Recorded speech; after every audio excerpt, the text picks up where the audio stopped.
Hello dear students. इस video में मैं आज आप लोगों के साथ में डिस्कस करना चाहता हूं the uses of introductive subjects in English. ठीक है, देखिए इंट्रोडक्टिव सब्जेक्ट्स के बारे में आप मोस्ट ऑफ यू मतलब ज्यादातर आप में से जानते होंगे कि इंग्लिश में introductive subjects it and there को कहा जाता है। ठीक है, लेकिन आज जो हम डिस्कस करेंगे इंट्रोडक्टिव सब्जेक्ट्स के ये यूसेस इस वीडियो में, ये उससे कहीं ज्यादा होंगे। जितना आप इंट्रोडक्टिव सब्जेक्ट के बारे में अभी तक जानते होंगे उससे काफी ज्यादा कुछ इसमें आपको सीखने को आज मिलेगा। ठीक है, एक दो बातें जो मैं आपको स्टार्टिंग में ही क्लियर कर देना चाहता हूँ वो ये है कि ये जो इंट्रोडक्टिव सब्जेक्ट्स जिन्हें हम कह रहे हैं, वी कैन और people call them dummy subject sometimes, people call them preparatory subjects sometime, and people like us sometime call introductive subjects them. तो ये कोई मतलब डिफरेंट टर्म्स नहीं है, मतलब डिफरेंट ऑब्जेक्ट्स को रेफर करने वाले टर्म्स नहीं है। डमी सब्जेक्ट्स, प्रिपरेटरी सब्जेक्ट्स या introductory subjects are the same thing, ये एक ही बात है। ठीक है, मुझे लगता है इंट्रोडक्टरी मुझे थोड़ा सा या डमी सब्जेक्ट भी अच्छा होता है, मतलब प्रोनाउंस करने में it is easy to pronounce dummy, लेकिन मुझे लगता है कि इंट्रोडक्टरी कहना थोड़ा सा बेटर होता है। क्या वजह है वो अभी आप समझ जाओगे। So we call them introductory subjects in English. तो it and there are the introductory subjects in English. इस आज लेक्चर में हम क्या सीखेंगे? इस लेक्चर में आज हम ये सीखेंगे कि what are introductive subjects, why do we use them, हम उन्हें क्यों यूज करते हैं इंट्रोडक्टिव सब्जेक्ट्स को, what purpose do they serve in English language, English language जो कि सर्वस पर्पस को सर्व करने के लिए उनका यूज किया जाता है, and what are the special uses of introductive subjects that we need to know. और इंट्रोडक्टिव सब्जेक्ट्स के ऐसे क्या स्पेशल यूसेस होते हैं जो हमें आने चाहिए और जिन पे बेस हमारे पेपर में क्वेश्चंस आ सकते हैं या जो लैंग्वेज को बेटर समझने के लिए हमें हेल्प कर सकते हैं। ठीक है, तो मैं आपको स्टार्टिंग में ये क्लियर कर देता हूँ कि आज जो भी हम यूसेस डिस्कस करेंगे इंट्रोडक्टिव सब्जेक्ट्स के, ये यूसेस आपको कॉम्पिटेटिव एग्जाम्स में जो डिफरेंट टाइप के क्वेश्चंस होते हैं, इंट्रोडक्टिव सब्जेक्ट से रिलेटेड क्वेश्चंस आते हैं पेपर में, आप सभी पहले से बात जानते होंगे। ठीक है, तो ये इंट्रोडक्टरी सब्जेक्ट से रिलेटेड जो क्वेश्चंस आते हैं कॉम्पिटेटिव एग्जाम्स में, वो आपके सही होंगे हमेशा, वो आप उनको सॉल्व कर पाओगे। उसके बाद में अगर आप थोड़ा सा लेवल लर्निंग का उससे हायर है, ठीक है, कि आप केवल क्वेश्चन आंसर से सेटिस्फाई ना होकर इंग्लिश को और बेहतर तरीके से समझना जानना चाहते हो, ठीक है, तो उसमें भी आपको ये it will help you a lot. तो कुल मिला के ये जो आज का मतलब लेक्चर हमारा है, it will help both those who are aspirants of for competitive exams और government jobs and those who are involved in teaching of English, जो इंग्लिश टीचिंग करते हैं, ठीक है, उनको भी हेल्प करेगा। ओके, तो इंट्रोडक्टिव सब्जेक्ट्स के क्लास मतलब यूसेज स्टार्ट करने से पहले सम बेसिक्स जो मैं चाहता हूँ वी ब्रश अप दो बेसिक्स, हम एक बार उन बेसिक्स को रिवाइज कर लें। सबसे पहले तो देखिए क्या कि इंट्रोडक्टिव सब्जेक्ट्स होते क्या हैं, ये आपको भी पता है, मैंने अभी बता भी दिया कि it and there introductive subjects होते हैं। ओके, दूसरा क्या होता है, सब्जेक्ट क्या होता है, ठीक है, ये भी बता देते हैं। We all know when we have to say something or when we have to write something in English language or in any other language, we need a sentence. We need a sentence to convey the meaning or thoughts or ideas that we carry in our mind. ठीक है, तो जो sentence होता है उसके दो important parts होते हैं। एक पार्ट होता है जिसे हम सब्जेक्ट कहते हैं, एक पार्ट होता है जिसे हम प्रेडिकेट कहते हैं। Subject is what we talk about and predicate is what is told about the subject, ये सबको पहले से पता होगा। तो सब्जेक्ट वो होता है जिसके बारे में हम बात करते हैं, अब प्रेडिकेट वो बात होती है जो हम उसके बारे में बता रहे होते हैं, ये भी हमें पता है। खैर ये आम बातें सबको पता है, ठीक। लेकिन इंट्रोडक्टरी सब्जेक्ट्स के यूसेस जिस तरीके से मैं आपको समझाना चाह रहा हूँ, जिस तरीके से आप चाहते हैं, मैं चाहता हूँ कि आपको जिस मतलब लेवल की नॉलेज हो, उस लेवल की नॉलेज के लिए कुछ चीजें और भी आपको जान लेनी चाहिए, वो मैं आपको बता देता हूँ। देखिए समझिए यहाँ पे, जैसा कि हमने डिस्कस किया कि किसी भी सेंटेंस के दो पार्ट्स होते हैं, एक सब्जेक्ट होता है और एक प्रेडिकेट होता है, ठीक है। अच्छा, कोई भी सेंटेंस हम यूज क्यों करते हैं, हम क्यों बोलते हैं सेंटेंसेस को, हम क्यों लिखते हैं सेंटेंसेस को, उसके पीछे लॉजिक ये होता है कि हम अपने लिसनर को कुछ बताना चाह रहे होते हैं, उसको कुछ समझाना चाह रहे होते हैं, that we have got in our mind, जो हमारे माइंड में है, हम उसके साथ में शेयर करना चाह रहे होते हैं, ठीक है, इसलिए हम सेंटेंसेस लिखते बोलते हैं। तो सेंटेंस का जो प्रेडिकेट पार्ट होता है ना, ये वो इंफॉर्मेशन होती है जो हम अपने लिसनर को समझाना या बताना चाह रहे होते हैं। ये इंफॉर्मेशन किससे रिलेटेड है, वो सब्जेक्ट होता है, ठीक है। तो सेंटेंस के जो दो पार्ट होते हैं, सब्जेक्ट एंड प्रेडिकेट, उनमें से जो प्रेडिकेट होता है that is the information that we want to share with our listener, ये वो इंफॉर्मेशन होती है जो हम अपने लिसनर के साथ में शेयर करना चाहते हैं। तो आप इस सेंटेंस को मतलब आप इस बात को ऐसे ध्यान रखेंगे कि किसी भी सेंटेंस में जो सब्जेक्ट और प्रेडिकेट होते हैं, उनमें से the predicate is the new information that we want to share with a listener and subject is assumed to be already known. Subject जो होता है वो ऑलरेडी नोन, मतलब हम ये मान के चलते हैं कि subject is already known, and जो प्रेडिकेट है that is the new information. तो सेंटेंस में जो प्रेडिकेट होता है वो न्यू इन्फॉर्मेशन होती है।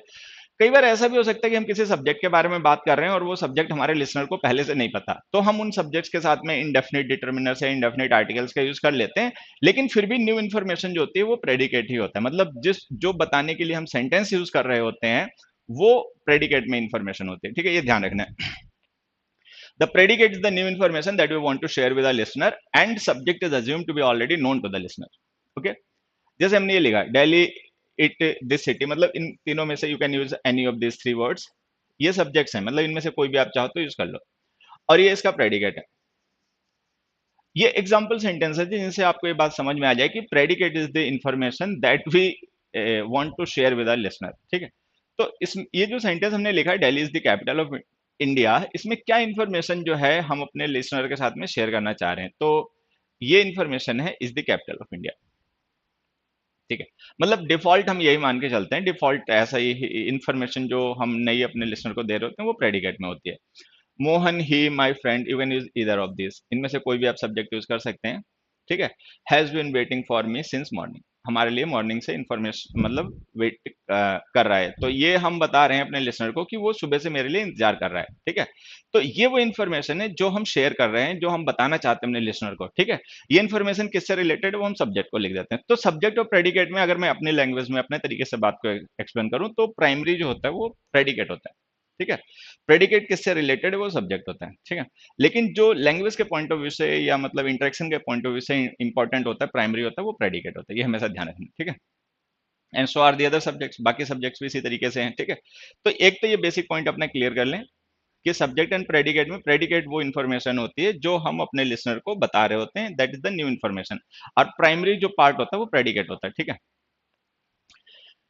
देखिए, मैं इस बात को आपको एक दूसरे तरीके से भी समझा देता हूँ। whenever we have to write or whenever you have to speak some sentence, we need both these parts, subject and predicate, हमें दोनों की ही जरूरत होती है। प्रेडिकेट के बगैर या सब्जेक्ट के बगैर आप सेंटेंसेस नहीं बना सकते, ठीक है।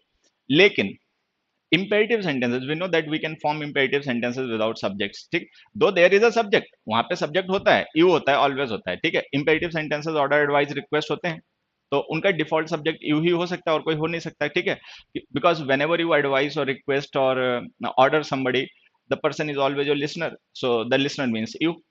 तो इंपेरेटिव सेंटेंसेस हम फॉर्म कर सकते हैं विदाउट सब्जेक्ट, हमें मतलब सब्जेक्ट होता है, मतलब there is subject, but we don't have to write it और we don't have to speak it, ठीक है। हमें उसको बोलना या मतलब लिखना नहीं पड़ता, दैट गोज अंडरस्टूड।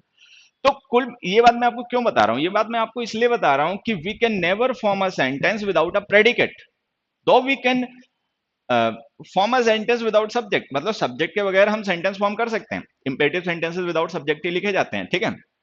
लेकिन without predicate you can form no subject, no sentence. तो इससे आपको ये ध्यान रखना है कि जो प्राइमरी पार्ट होता है वो प्रेडिकेट होता है, क्योंकि प्रेडिकेट की वजह से ही सेंटेंसेस को लिखा है, बोला जाता है। If you have got no predicate you need not say anything, अगर आपके पास प्रेडिकेट नहीं होगा तो आपको कहने की कोई जरूरत नहीं, आपको बोलने की कोई जरूरत नहीं, क्योंकि आपके पास कहने के लिए कंटेंट ही नहीं है, आपके पास लिखने के लिए कंटेंट ही नहीं है, then you don't need any sentence, तो आपको सेंटेंस की जरूरत ही नहीं है। तो predicate is the primary thing, ठीक है। प्रेडिकेट ही मतलब प्राइमरी होता है सेंटेंस में, ध्यान रखेंगे। खैर, उसके बाद में ये जो हमारे इंट्रोडक्टिव सब्जेक्ट्स होते हैं इनका यूज किया जाता है विद द वर्ब बी, इनका यूज वर्ब बी के साथ किया जाता है। बी का मतलब है is, am, are, was, were, been, being, all this, ठीक है, forms of the verb be. तो ये जो वर्ब बी है जिसके साथ हम इंट्रोडक्टिव सब्जेक्ट्स का यूज करते हैं, इसके भी बेसिक एट्रीब्यूट्स अगर आपको पहले से ना पता हो, जो मुझे पता है कि नहीं पता होंगे, तो वो भी जान लें, ठीक है। देखिए, हालांकि हम इंट्रोडक्टिव सब्जेक्ट देयर का यूज कुछ और वर्ब्स के साथ भी कर सकते हैं, ठीक है। We can use the introductory subject there with some other verbs other than be, लेकिन वो वर्ब्स जो होती हैं वो बी का ही सब्स्टिट्यूट होती हैं। आप ये ध्यान रखेंगे कि वो वर्ब्स वही फंक्शन, वही एट्रीब्यूट्स शेयर कर सकती हैं, एक्सप्रेस कर सकती हैं जो एट्रीब्यूट्स ऑफ बी होते हैं। तो प्राइमरली आप मान के चलेंगे कि देयर और इट जो हमारे इंट्रोडक्टरी सब्जेक्ट्स होते हैं उनका यूज हम वर्ब बी के साथ में करते हैं, या उन वर्ब्स के साथ में करते हैं जो बी के सब्स्टिट्यूट्स ही होती हैं। They are not different verbs, उनका कोई डिफरेंट फंक्शन है, डिफरेंट फीचर नहीं होता है, they are the attribute of the verb be, ठीक है, substitute of the verb be, ठीक है। तो बी के यूजेस में पहले आपको समझा देता हूं। देखिए, ये जो वर्ब बी होती है इसका यूज हम करते हैं to express the identity, attribute और लोकेशन ऑफ द सब्जेक्ट। देखिए, हम लोग जानते हैं कि जो वर्ब्स होती हैं उनका यूज हम डूइंग्स और हैपनिंग्स को एक्सप्रेस करने के लिए करते हैं। Suppose someone does something, then we need a verb to express that doing, or suppose something happens to someone, then we need a verb to express that happening. So verbs are the, basically verbs are the words which express doings or happenings, doings or happenings express करते हैं, उन words को हम verbs कहते हैं, ठीक है। But this verb be does not express any doing or any happening, ये किसी doing या happening को express नहीं करती है, ये verb express करती है identity, attribute और location of the subject को, ठीक है। तो ये सब्जेक्ट के थ्रू हुए किसी डूइंग को या सब्जेक्ट के साथ हुए किसी हैपनिंग को एक्सप्रेस नहीं करती है। It simply expresses the identity, it simply expresses the attribute, it simply expresses the location of its subject, ठीक है। अब यहाँ पे एक बात और ध्यान रखेंगे, the verb B is a linking verb, वो आप लोगों को पता होगा, और इसके बाद में लिखे गए वर्ड्स कॉम्प्लीमेंट्स होते हैं, वो सब्जेक्ट का डिस्क्रिप्शन होते हैं, ठीक। देखिए, हमने यहाँ पे लिखा कमल इज अ पुलिसमैन, ओके। तो ये जो पुलिसमैन है ना, ये एक नाउन है, और ये नाउन क्या है, ये कमल को डिस्क्राइब कर रहा है, तो ये कमल की आइडेंटिटी है, ठीक है। तो ये जो वर्ब हमने यहाँ पे इज यूज की है ना, ये इज वर्ब कमल के थ्रू ही किसी डूइंग को या कमल के साथ हुई किसी हैपनिंग को एक्सप्रेस नहीं कर रही है, ये वर्ब कमल की आइडेंटिटी को एक्सप्रेस कर रही है। तो ये जो पुलिसमैन हमने यूज किया है, that is the identity of Kamal, तो ये वर्ब के थ्रू एक्सप्रेस किया जा रहा है आइडेंटिटी को, and the verb is be, is जो होती है बी की फॉर्म होती है। यहां पर हमने लिखा you are intelligent, now intelligent is a quality, it is not identity, intelligent is a quality, hence we call it an attribute। Attribute का मतलब आप फीचर मान सकते हैं, एट्रीब्यूट का मतलब आप फीचर मान लेंगे, एट्रीब्यूट का मतलब क्वालिटी, ठीक है। तो ये जो इंटेलिजेंट एडजेक्टिव है, ये यू की क्वालिटी को, उसके फीचर को, एट्रीब्यूट को डिस्क्राइब कर रहा है। तो यहाँ पे हम बी वर्ब की मदद से यू सब्जेक्ट के एट्रीब्यूट को डिस्क्राइब कर रहे हैं। फिर हमने लिखा पॉल्यूशन इज एवरीवेयर, सब जगह है पॉल्यूशन, घर में भी है, बाहर भी है, शहर में भी है, गांव में भी है, ठीक है। तो ये जो एवरीवेयर हमने यूज किया है, ये एडवर्ब ऑफ प्लेस है, everyone must know adverb of place है, ठीक है। तो ये क्या शो कर रहा है, ये शो कर रहा है location of the subject pollution, कि वेयर इज पॉल्यूशन, पॉल्यूशन कहाँ है, सब जगह है, ठीक है। तो हम जब अपने सब्जेक्ट की लोकेशन को, सब्जेक्ट के एट्रीब्यूट्स को, सब्जेक्ट की आइडेंटिटीज को डिस्क्राइब करना चाहते हैं रादर देन द डूइंग और happenings, we need the verb be, तो हम वहां पे वर्ब बी का यूज करते हैं, ये ध्यान रखना। हालांकि अब मैं एक छोटा सा आपको पॉइंट बता देता हूं, उस पॉइंट का इंट्रोडक्टिव सब्जेक्ट्स को लेने देना नहीं है, लेकिन मुझे लगता है जब ये पॉइंट हम यहाँ पे डिस्कस कर रहे हैं, तो वो आपके लिए एक बोनस हो जाएगा, जो अब मैं आपको बता रहा हूँ, आप उसको ऐसे भी समझ सकते हैं कि जब हम वर्ब बी के बाद में कोई एडजेक्टिव यूज करके सब्जेक्ट के एट्रीब्यूट्स को डिस्क्राइब करते हैं, तो इन्हीं सेंटेंसेस को लिखने का एक तरीका और भी हो सकता है कि हम वर्ब हैव यूज कर लें, मतलब हैव यूज कर लो या हैव की अदर फॉर्म्स यूज कर लो, depending on the tense and the number of the subject. तो हमने लिख दिया यू हैव, बट उस कंडीशन में जब हम वर्ब हैव यूज कर लेंगे, तो वो जो एडजेक्टिव है, हमें उसकी नाउन फॉर्म यूज करनी पड़ेगी। इंटेलिजेंट की नाउन फॉर्म होती है इंटेलिजेंस, तो हम इसको ऐसे भी लिख सकते हैं, यू आर, ठीक है। इंटेलिजेंट को लिख सकते हैं यू हैव इंटेलिजेंस। ऐसा हम क्यों लिख लेते हैं, समझ लेना। एक्चुअली हम ऐसा इसलिए लिख देते हैं क्योंकि जो इंटेलिजेंट है ना, that is the description of state, ठीक है। तो ये स्टेट डिस्क्राइब कर रहा है, डिस्क्रिप्शन है, तो ये एडजेक्टिव है। अच्छा, the name of that state is intelligence, तो नेम ऑफ दैट स्टेट जो है वो इंटेलिजेंस है, तो इसीलिए हम उस एडजेक्टिव को नाउन से रिप्लेस कर सकते हैं। बट उस वैसा करते समय हमें इस वर्ब आर को रिप्लेस करके उसकी जगह हैव लिखना पड़ता है। हैव जो होती है वर्ब मेंटल पोजीशन और मतलब physical experiences, mental physical experiences और पोजीशंस के लिए यूज होती है, तो इसीलिए हैव लिख देते हैं। एक छोटी सी बात और समझ लें, अगर ये सेंटेंस ऐसे लिखा होता यू आर नॉट इंटेलिजेंट, तो हम इसको कैसे लिख सकते थे, तो हम इसे लिख सकते थे यू डोंट हैव इंटेलिजेंस, ठीक है। या हम इसको सिंपली लिख सकते हैं you lack intelligence, lack, you lack intelligence, कि तुम में इंटेलिजेंस नहीं है। खैर, ये बोनस था जो आपको ध्यान रखना है। वापस आते हैं वहीं पर।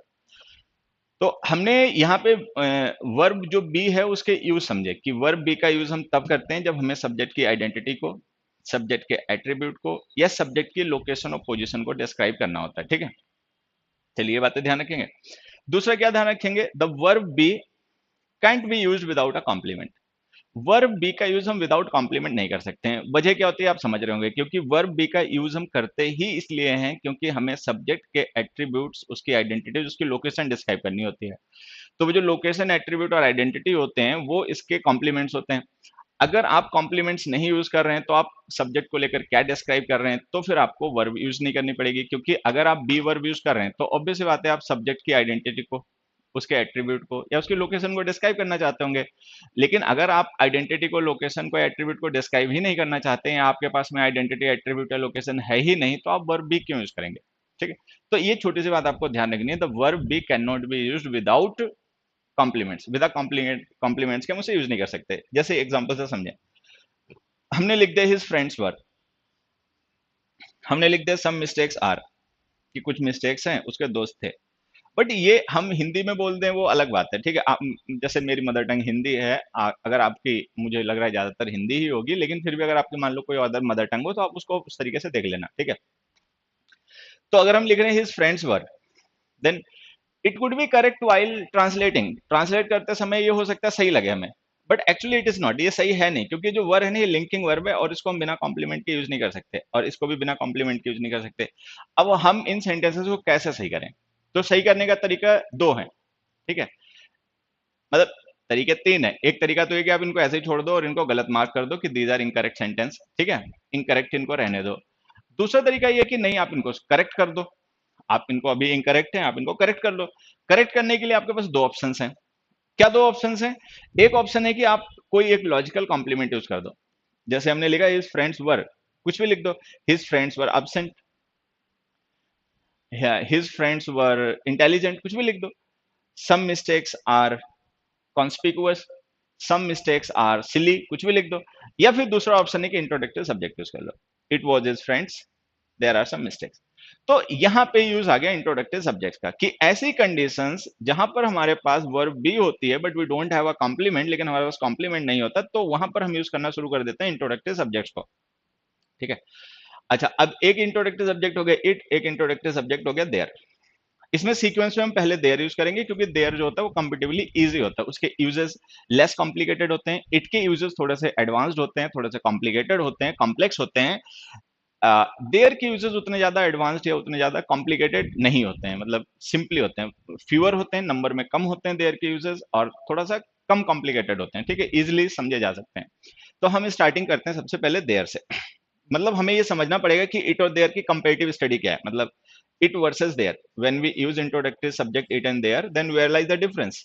How do we decide that we have to use it or we have to use there? जैसे यहाँ पे हमने लिखा his friends were, तो that is an incorrect sentence, तो हमने उसको सही किया, तो हमने introductory subject it use किया, it was his friends। लेकिन वो जो सेंटेंस लिखा some mistakes are, वो भी incorrect है, लेकिन जब हमने उसको सही किया तो हमने it का यूज नहीं किया, there का यूज कर लिया, there are some mistakes। तो how do we define it? ये सब हम डिस्कस करेंगे, मतलब it is a, we shall discuss all these things, okay? आ जाइए स्टार्ट करते हैं। तो जैसा कि मैंने आपको बताया कि हम लोग सबसे पहले स्टार्ट करेंगे with the uses of their, uses of their से स्टार्ट करेंगे। लॉजिक ये है कि देयर के यूजेस हमारे लिए ज्यादा फेमिलियर होते हैं, हम उनको ऑलरेडी पहले से यूज कर रहे होते हैं, और लेस कॉम्प्लिकेटेड होते हैं और कम होते हैं, मतलब उतने ज्यादा नहीं होते जितने इट के होते हैं। तो सबसे पहले मैं देयर के यूजेस आपको समझा देता हूँ। देखिए, सबसे पहले आप समझें देयर को हम यूज क्यों करते हैं as an introductive subject. We use there when the subject itself is the new information, ठीक है। अभी हमने क्या पढ़ा? अभी हमने पढ़ा कि सेंटेंस में जो प्रेडिकेट होता है वो न्यू इंफॉर्मेशन होती है जो हम अपने लिसनर के साथ में शेयर करना चाहते हैं। लेकिन लेकिन अगर कभी ऐसा हो जाए कि the subject is the new information that we want to share with our listener, कि हम अ, हमारी न्यू इंफॉर्मेशन जो हम अपने लिसनर के साथ में शेयर करना चाहते हैं वो सब्जेक्ट ही हो, सब्जेक्ट का मतलब कोई नाउन या प्रोनाउन, तो आप क्या करोगे? तो आप देयर इंट्रोडक्टिव सब्जेक्ट यूज करोगे। मैं आपको एक प्रैक्टिकल एग्जांपल से समझाता हूँ, इसको ऐसे समझें। देखिए, सपोज हमने लिखा, सपोज हमने लिखा अ man is, a man is ready, ठीक है। अब हमने ये सेंटेंस लिख दिया मैन इज रेडी, तो इसमें हम जो डिस्क्राइब कर रहे हैं ना वो मैन नहीं है, हम डिस्क्राइब कर रहे हैं कि उसकी स्टेट की वो रेडी है, कि वो मैन रेडी है। तो मतलब इसमें जो हमारा प्रेडिकेट है, उस प्रेडिकेट में जो हमने कॉम्प्लीमेंट रेडी यूज किया है ना, ये वो न्यू इन्फॉर्मेशन है जो अपने लिसनर के साथ में शेयर कर रहे हैं। ठीक है। अब देखो इसमें होता क्या है, ये मैन जो है ये सब्जेक्ट है, एक मिनट, मैन जो है ये सब्जेक्ट है, इज जो है ये लिंकिंग वर्ब है, रेडी जो है ये एडजेक्टिव है जो स्टेट शो कर रहा है मैन की, कॉम्प्लीमेंट है, एट्रीब्यूट डिस्क्राइब कर रहा है, ठीक है। तो ये सेंटेंस सही है। अब मान लीजिए इसमें कुछ ऐसा हो कि हमें ये बताना ही नहीं है कि मैन रेडी है या नहीं है, हमें बस ये बताना है कि हाँ भाई मैन है, बस बात खत्म, ठीक है। अब हमें उसके किसी एट्रीब्यूट को डिस्क्राइब नहीं करना, मान लीजिए हमें इतना ही कहना है, अ मैन इज, मतलब we are not referring to identity of the man, we are not referring to the attribute of the man, we are not referring to the location और पोजीशन ऑफ द मैन। हमें केवल man के existence को refer करना है कि हाँ भाई है या था या होगा। क्या आइडेंटिटी होगी नहीं डिस्कस करना, क्या एट्रीब्यूट्स होंगे नहीं डिस्कस करना, कहां होगा किस पोजीशन लोकेशन में होगा नहीं डिस्कस करना, ठीक है। तो अब ये हमें समझना है कि अगर मान लीजिए हमें केवल एग्जिस्टेंस ऑफ द नाउन या प्रोनाउन को ही रेफर करना हो, हमें केवल उसके एग्जिस्टेंस को रेफर करना है कि भाई हाँ है, ठीक है, उसकी एट्रीब्यूट्स को, उसकी लोकेशंस को, उसकी आइडेंटिटीज को नहीं डिस्क्राइब करना, तो आप क्या करोगे, आप नहीं यूज करोगे भाई। आप कॉम्प्लीमेंट जो एट्रीब्यूट था, जो आइडेंटिटी के लिए यूज कर रहे थे हम कॉम्प्लीमेंट, वो था जो लोकेशन के लिए एट्रीब्यूट था, आप नहीं यूज करोगे, because you don't have to describe that, आपको डिस्क्राइब नहीं करना, आप सिंपली यूज नहीं करोगे। तो हम उस सेंटेंस को यहीं पे कंप्लीट कर देंगे, अ man is and it goes wrong. ये गलत हो गया, दो वजह से गलत हो गया, मैं आपको बताता हूं। एक तो ये ग्रामेटिकली गलत है, जो हमने ग्रामर के यूजेस पढ़े होते हैं उसके हिसाब से जो इज है वो लिंकिंग वर्ब है, we can't use it without a complement, जो कि अभी हमने लास्ट स्लाइड में डिस्कस किया था, हम इसे बिना कॉम्प्लीमेंट के यूज नहीं कर सकते। एक तो मिस्टेक यही हो गई, ठीक है। अच्छा, दूसरी मिस्टेक इसमें क्या हो गई, दूसरी मिस्टेक ये हो गई कि जब आप इंट्रोड्यूस कर रहे हो एग्जिस्टेंस को, आपको मैन मैन को नहीं आपको इंट्रोड्यूस करना है, मतलब आपकी जो न्यू इन्फॉर्मेशन आप सब्जेक्ट अपने लिसनर के साथ में शेयर करना चाहते हो वो मैन नहीं है, वो उसका एग्जिस्टेंस है। मतलब हम जो अपने लिसनर को बताना चाह रहे हैं या समझाना चाह रहे हैं वो मैन का एग्जिस्टेंस है, मैन नहीं है। तो अगर मैन का एग्जिस्टेंस है जिसे हम डिस्क्राइब करना चाह रहे हैं, तो हमें हाईलाइट भी मैन को, उस एग्जिस्टेंस को करना चाहिए। लेकिन यहाँ पे तो एग्जिस्टेंस को डिस्क्राइब करने के लिए जो हमने वर्ब लिखी है लिंकिंग वर्ब है, बिना कॉम्प्लीमेंट के गलत हो जाएगी। तो अब ऐसी कंडीशन में हमें देयर लिखना पड़ेगा और हम लिख देंगे यहाँ पे देयर इज अ मैन। तो अब ये जो मैन है ना, इसको देखो हमने क्या करा, सेंटेंस के प्रेडिकेट में शिफ्ट कर दिया। देखो इस सेंटेंस में है क्या, देयर हो गया सब्जेक्ट, इंट्रोडक्टिव सब्जेक्ट है ध्यान रखना, इज अ मैन हो गया प्रेडिकेट। तो हमने क्या कहा कि जब हमारा जो सब्जेक्ट होता है वही वो न्यू इंफॉर्मेशन हो जो हम अपने लिसनर के साथ में शेयर करना चाहते हैं, तो हम देयर का यूज कर लेते हैं। अब हमें यहाँ पे मैन के एट्रीब्यूट्स को, ठीक है, मैन की क्वालिटीज को, मैन की लोकेशन पोजीशन को डिस्क्राइब नहीं करना था, हमें मैन को ही बताना था, मैन के बारे में ही बताना था, and man was the new information that we want to share with our listener. तो हमने यहाँ पे क्या किया, देयर इंट्रोडक्टिव सब्जेक्ट यूज करके और मैन को प्रेडिकेट में शिफ्ट कर दिया। प्रेडिकेट में शिफ्ट कर देने से मैन जो होगा वो नई इन्फॉर्मेशन हो जाएगा। इसका मतलब हम मैन के एट्रीब्यूट्स को नहीं, केवल मैन के बारे में ही बताना चाह रहे थे। क्योंकि ये सेंटेंस ग्रामेटिकली पॉसिबल नहीं था, तो इसीलिए हमने सेंटेंस को लिख दिया देयर इज अ मैन। ये कहानी है, ठीक है। एक और एग्जांपल से समझा देता हूं। सम मिस्टेक्स वर, अब जैसे हमने ये सेंटेंस लिखा सम मिस्टेक्स वर, और हमें पता है ये सेंटेंस ग्रामेटिकली गलत है। ग्रामेटिकली इसलिए गलत है क्योंकि जो हमने वर्ब यूज किए ना लिंकिंग वर्ब है, and we can't use without complement, हम इसको बिना कॉम्प्लीमेंट के यूज नहीं कर सकते। तो अब आप क्या करोगे, इसके बाद में कोई कॉम्प्लीमेंट लिखो, ठीक है। अच्छा, कॉम्प्लीमेंट जो हम लिखेंगे वो क्या करेगा, वो मिस्टेक्स की आइडेंटिटी को या मिस्टेक्स के एट्रीब्यूट्स को या मिस्टेक्स की लोकेशन और पोजीशन को डिस्क्राइब करेगा। लेकिन अगर हमें ऐसा करना ही ना हो, मतलब हमें मिस्टेक्स की आइडेंटिटी तो खैर उनकी होती भी नहीं है कोई, अगर हमें मिस्टेक्स की आइडेंटिटी को नहीं रेफर करना, हमें मिस्टेक्स के एट्रीब्यूट को नहीं रेफर करना, हमें मिस्टेक्स के लोकेशन पोजीशन को नहीं रेफर करना, बस हमें ये बताना है कि मिस्टेक्स हैं, मतलब हमारी जो न्यू इन्फॉर्मेशन हम अपने लिसनर को देना चाहते हैं वो मिस्टेक्स ही है। मिस्टेक्स के एट्रीब्यूट्स या मिस्टेक्स की आइडेंटिटी या मिस्टेक्स की लोकेशन नहीं है। तो अब आप सेंटेंस को ऐसे लिखोगे सम मिस्टेक्स वर, लेकिन ये सेंटेंस तो गलत है, दो वजह से गलत है। एक इसकी गलत होने की वजह है ग्रामर, कि भाई जो वर्ब आपने यूज किया वो लिंकिंग वर्ब है, that can't be used without a complement, ठीक है। अच्छा, दूसरी बात, अगर आपकी न्यू इन्फॉर्मेशन मिस्टेक्स ही है, मतलब आपकी न्यू इन्फॉर्मेशन अगर मिस्टेक्स ही, आप मिस्टेक्स के बारे में ही बता रहे हो कि मिस्टेक्स हैं, यही बताना चाह रहे हो, तो मिस्टेक्स को आप कॉम्प्लीमेंट में प्रेडिकेट में शिफ्ट करो, क्योंकि predicate carries the new information, predicate new information carry करता है, तो आप इसको प्रेडिकेट में शिफ्ट करो। अच्छा, प्रेडिकेट में शिफ्ट कर दोगे, सब्जेक्ट कैसे बनाओगे, ये भी तो दिक्कत है। तो ये जो सेंटेंस है ना, इसको सही करने का फिर वही तरीका है, देयर वर सम मिस्टेक्स।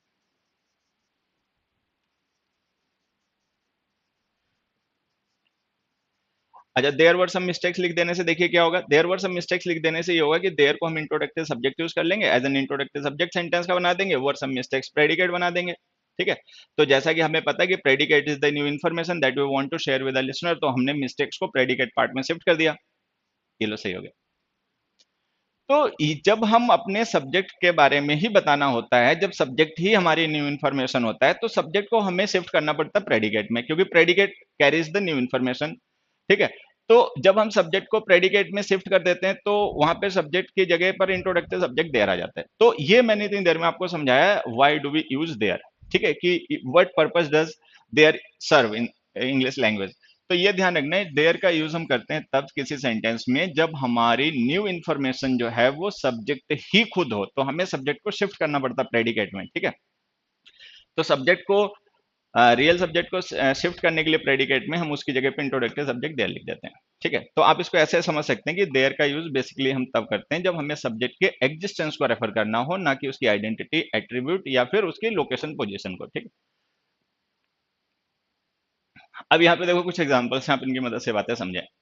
जैसे हमने लिखा some boys are in the park and there are some boys in the park, both the sentences are correct. ये दोनों ही सेंटेंसेस करेक्ट हैं, इनमें कोई मिस्टेक्स नहीं है। ठीक है, बट हमें ये समझना है कि what difference do they convey, कि इनमें क्या कोई डिफरेंस भी है कि एक ही बात है, some boys are in the park, there are some boys in the park, ये समझना। अब देखिए, मान लीजिए कि एक ग्रुप ऑफ बॉयज है।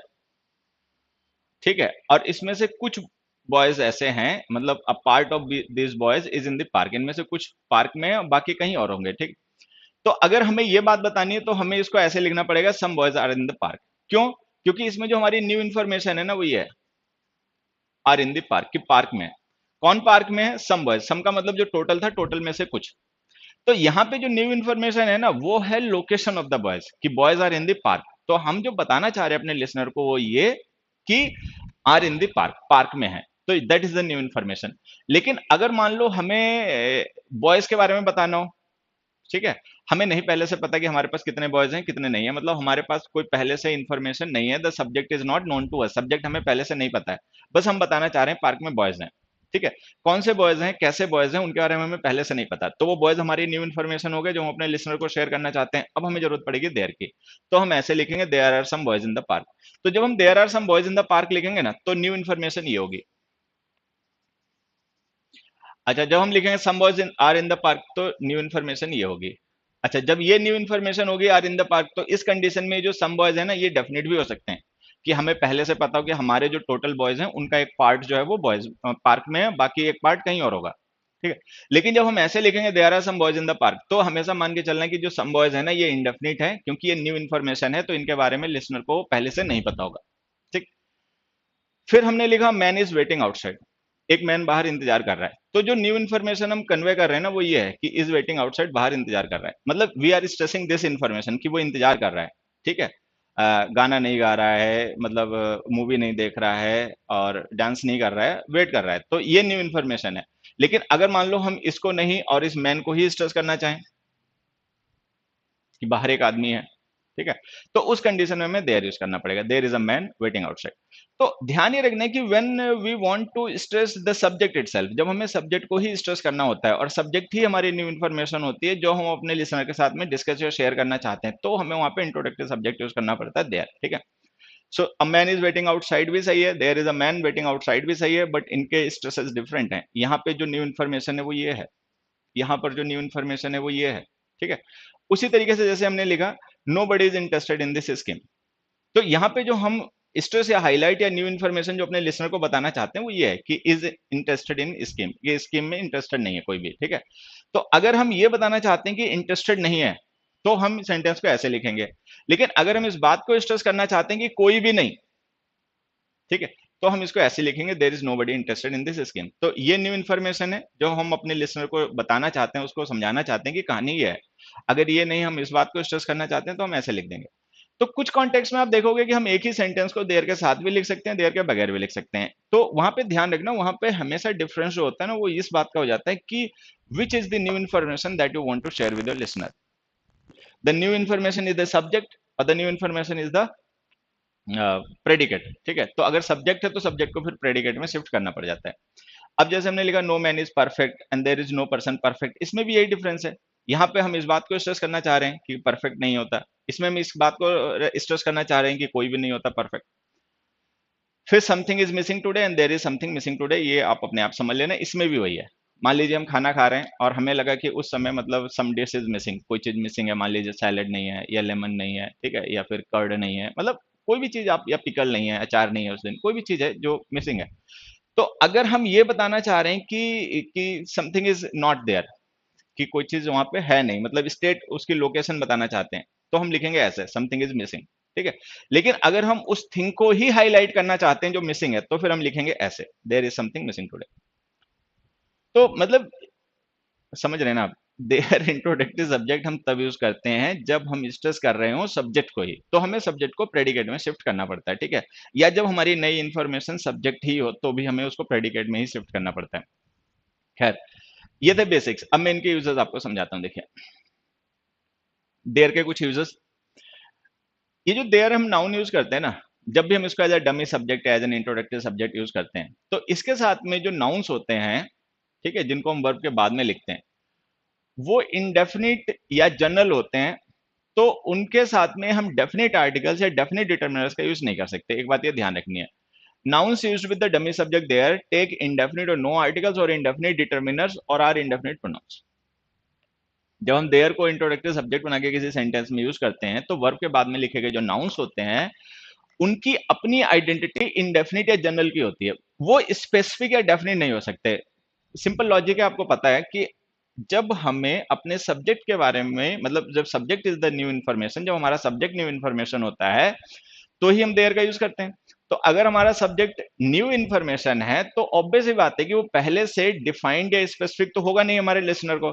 तो जब हम उसके साथ में कोई डिटर्मिनर यूज करेंगे, तो वो डिटर्मिनर्स हमारे वो डिटर्मिनर्स होंगे जो इंडेफिनिट या जनरल नाउन्स के साथ यूज किए जाते हैं। अब देखिए, ये सबको पता है, आर्टिकल्स वगैरह में पढ़ा होता है कि जो नाउन्स इंडेफिनिट या जनरल होते हैं, ठीक है, उन नाउन्स के साथ में या तो कोई आर्टिकल नहीं यूज होता है अगर वो अनकाउंटेबल या प्लूरल हो तो, और अगर वो काउंटेबल होते हैं, सिंगुलर होते हैं, तो उनके साथ में एन आर्टिकल यूज होते हैं।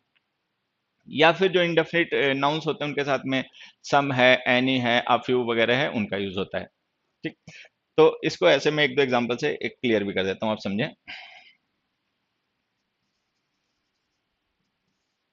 There is a car across the road,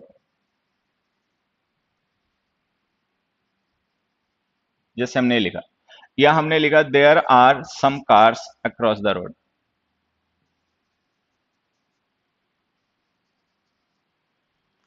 तो ये ध्यान देना है कि जो भी नाउन्स हम देयर इंट्रोडक्टिव सब्जेक्ट के साथ में लिखते हैं, उनकी आइडेंटिटी इंडेफिनिट जनरल होती है, इसीलिए हम उनके साथ में द आर्टिकल का यूज नहीं कर सकते। या जो पजेसिव केसेस होते हैं, वो भी डेफिनेट के लिए ही होते हैं, उनका भी यूज नहीं कर सकते, ठीक है। अच्छा, उसके बाद में दूसरा ध्यान रखना, when there used as a subject the number of the verb depends on the noun. ये एक पेपर में आने वाला क्वेश्चन है, ये भी हालांकि आने वाला है कि अगर मान लीजिए हमने देयर इंट्रोडक्टिव सब्जेक्ट यूज कर रखा है, तो जो वर्ब के बाद में लिखा गया नाउन है, उसके साथ आप डिटर्मिनर कैसे लिखेंगे। तो अगर वो नाउन प्लूरल है, ठीक है, या अनकाउंटेबल है, तो आप उसके साथ में द आर्टिकल नहीं यूज करेंगे, उसको बिना आर्टिकल के ही लिखेंगे, ठीक है। अच्छा, अगर वो नाउन सिंगुलर है, काउंटेबल है, तो आप उसके साथ में एन आर्टिकल यूज करेंगे। जैसे मैं एग्जांपल से बता देता हूं, there is a mistake in this poem, ठीक है, there are some mistakes in this poem. लेकिन हम there are the mistake in this poem नहीं लिख सकते, मतलब अगर हम ऐसे लिखना चाहें, there is the mistake in this poem, तो ये गलत हो जाएगा।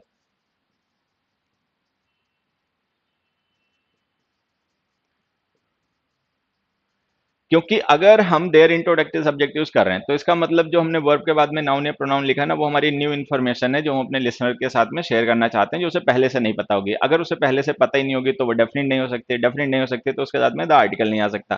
तो ये द गलत है, ए लिख दो, there is a mistake in this point. तो एक तो ये ध्यान रखना है हमेशा, ठीक है। दूसरा क्या ध्यान रखना है कि जब हम देयर का यूज कर लेते हैं एज एन इंट्रोडक्टिव सब्जेक्ट, तो एक्चुअल में जो वर्ब हम यूज करते हैं, वो देयर के अकॉर्डिंग नहीं यूज करते हैं, वो हम यूज करते हैं उस नाउन के अकॉर्डिंग जो वर्ब के बाद में लिखा होता है। जैसे मैं एग्जाम्पल से समझा देता हूँ, there was a number of mistakes in it,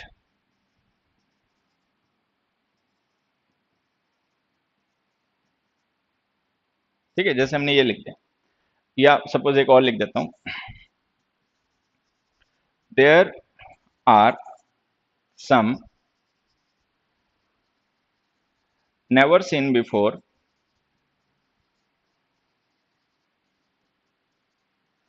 excitement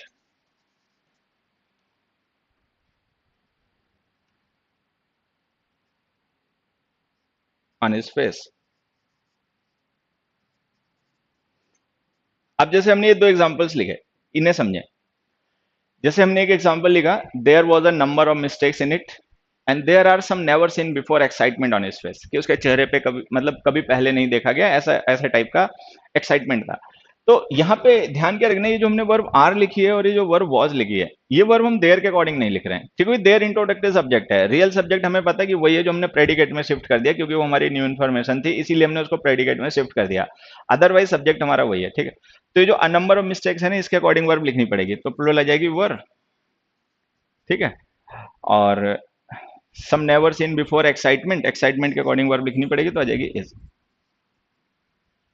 तो ये दो पॉइंट्स आप ध्यान रखेंगे कि देयर का जब हम यूज करते हैं एज एन इंट्रोडक्टिव सब्जेक्ट, तो वर्ब के बाद में लिखे गए नाउन्स के साथ में आप डेफिनेट आर्टिकल ना यूज करें, ठीक है, डेफिनेट डिटर्मिनर्स ना यूज करें।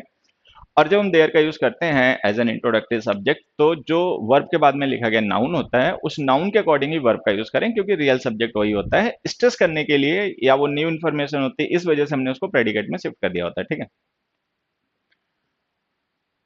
सेकेंड यूज देखें, when we use there as a subject in a sentence, there is also used in the question tag।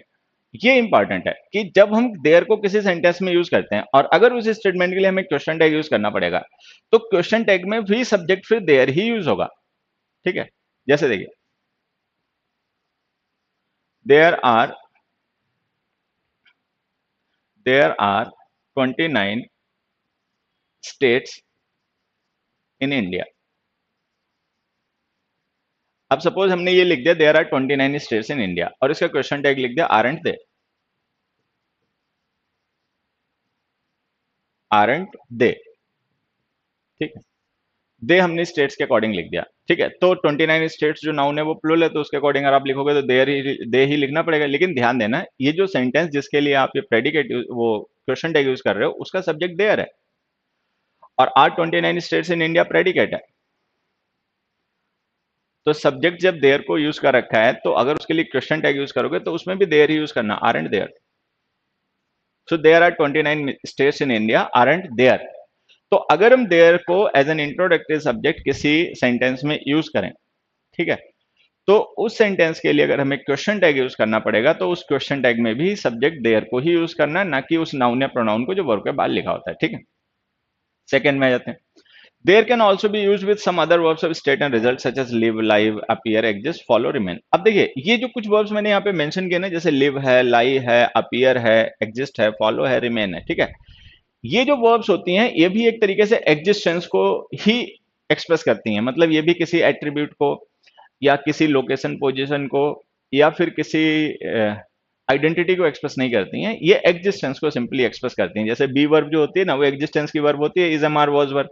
उसी तरीके से ये वर्ब भी एग्जिस्टेंस को रेफर करते हैं, तो इनका भी यूज मतलब देयर के साथ में किया जा सकता है। जैसे एग्जांपल से मैं समझा दूं, there followed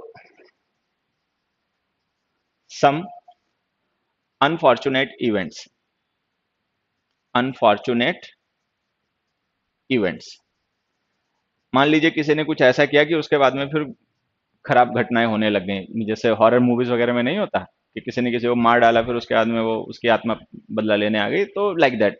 so there followed some unfortunate events, कि उसके बाद में फिर कुछ अनफॉर्चुनेट अनफॉर्चुनेट इवेंट्स हुए। तो ये जो देयर देखो ना, ये इंट्रोडक्टिव सब्जेक्ट है। इसको हमने क्यों यूज किया यहाँ पर, इसलिए हमने यूज किया क्योंकि ये जो सम अनफॉर्चुनेट इवेंट्स है ना, ये हमारी न्यू इन्फॉर्मेशन है जो हम अपने लिसनर को देना चाहते हैं, ठीक है, इसलिए हमने उसको प्रेडिकेट में शिफ्ट कर दिया। बाकियों के साथ में यूज कर सकते हैं, there remains something to discuss, unsolved, ठीक है। तो जैसे मान लीजिए समथिंग है, अगर हमें इसे हाईलाइट करना है तो हम इसको प्रेडिकेट में शिफ्ट कर देंगे। तो कुल मिला के ये है कि हम देयर इंट्रोडक्टिव सब्जेक्ट का यूज बी के अलावा कुछ और ऐसी वर्ब्स के साथ में कर सकते हैं जो स्टेट्स को या रिजल्ट्स को एक्सप्रेस करती हैं, ठीक है। ये वर्ब्स जैसे लिव हैं, there lived a man in that country, उस शहर में एक आदमी रहा करता था, तो we are referring to the man, ठीक है। तो मैन को रेफर कर रहे हैं तो हम मैन को सब्जेक्ट नहीं बना सकते, उसको प्रेडिकेट में ले जाना पड़ेगा। प्रेडिकेट में ले जाओगे मैन को तो उसके लिए फिर इंट्रोडक्टिव सब्जेक्ट देयर लिखना पड़ेगा, ठीक है। तो देयर का यूज हम कुछ और वर्ब्स के साथ में भी कर सकते हैं जो यहाँ पे मैंने मेंशन कर रखे हैं। इसके बाद में देखें, अभी जो देयर के अभी तक के हमने यूजर डिस्कस किया ना एज एन इंट्रोडक्टिव सब्जेक्ट, ये तो ठीक है, लेकिन अब एक छोटी सी बात और ध्यान रखें कि there is also an adverb of place. There adverb of place भी होता है, ठीक है। देखिए, जब देयर एडवर्ब ऑफ प्लेस होता है, जब ये एडवर्ब ऑफ प्लेस होता है, इंट्रोडक्टिव सब्जेक्ट नहीं होता है, ठीक है, तब क्या होता है, इसका मतलब होता है एट दैट पॉइंट। ये इसका मतलब होता है, और इसका यूज हम करते हैं पोजीशन लोकेशन को डिस्क्राइब करने के लिए किसी नाउन या प्रोनाउन के। तो देयर इंट्रोडक्टिव सब्जेक्ट भी होता है। अच्छा, जब देयर इंट्रोडक्टिव सब्जेक्ट भी मतलब देयर इंट्रोडक्टिव सब्जेक्ट भी होता है, देयर एडवर्ब ऑफ प्लेस भी होता है। जब ये एडवर्ब ऑफ प्लेस होता है तो हम इसके साथ में डेफिनेट आइडेंटिटी के नाउन्स को भी यूज कर सकते हैं। देखो मैं समझाता हूं। सपोज हमने एक एग्जांपल लिखा, द डॉग इज देयर। जैसे हमने लिखा द डॉग इज देयर। दूसरा हमने लिखा your phone is there. Here भी चाहो तो आप लिख सकते हो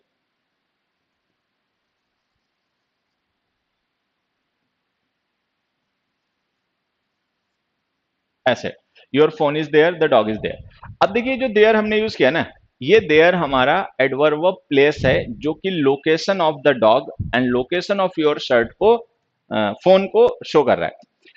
अब यहाँ पे एक चीज समझना है, ये जो हमने नाउन्स लिखे हैं ना, जैसे डॉग लिखा है या फोन लिखा है, उसके साथ में डिटर्मिनर देखो डेफिनेट वाले डिटर्मिनर यूज किए हैं। पजेसिव केसेस जो होते हैं ना वो डिफाइन करने वाले डिटर्मिनर्स होते हैं, और जो द आर्टिकल होता है वो भी डिफाइन करने के लिए यूज होने वाले डिटर्मिनर होता है। तो अब ऐसी कंडीशन में हम देयर एडवर्ब जो इंट्रोडक्टिव सब्जेक्ट होता है उसका यूज नहीं कर सकते, क्योंकि देयर इंट्रोडक्टिव सब्जेक्ट का यूज तब किया जाता है जब हमारा नाउन इंडेफिनिट स्टेट का हो, जनरल कैटेगरी का हो, ठीक है, क्योंकि वो न्यू इन्फॉर्मेशन होता है तो वो डेफिनेट नहीं हो सकता। लेकिन यहाँ पे योर फोन लिखा, द डॉग लिखा, तो अगर हम द डॉग है या योर फोन लिखेंगे तो हमारा लिसनर जो है उसको पहले से ही पता होगा विच डॉग या विच फोन। तो ये डेफिनेट आइडेंटिटी क्या है, इंडेफिनिट आइडेंटिटी इनकी तो है नहीं, तो देयर इंट्रोडक्टिव सब्जेक्ट का यूज नहीं कर सकते। लेकिन लेकिन लेकिन लेकिन लेकिन अगर हम इन सेंटेंसेस को ऐसे लिख दें, देयर इज द डॉग, तो क्या फिर ये गलत हो जाएगा? और अगर हम इसको ऐसे लिख दें, देयर इज योर फोन, तो फिर क्या ये गलत हो जाएगा? तो आंसर ये है कि नहीं, ये गलत तब भी नहीं होगा, तब भी सही होगा।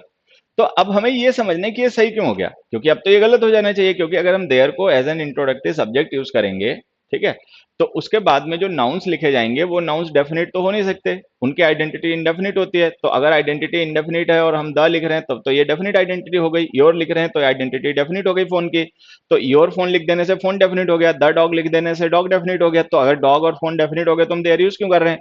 तो इसका आंसर ये है कि ये देयर इसलिए बच्चे यहाँ पे सही हो रहा है क्योंकि ये इंट्रोडक्टिव सब्जेक्ट नहीं है, ये अभी भी एडवर्ब है, और ये हमने इसके साथ इन्वर्टेड फॉर्म लिख दिया, the dog is there, there is the dog, इनमें से कोई भी इंट्रोडक्टिव सब्जेक्ट नहीं है।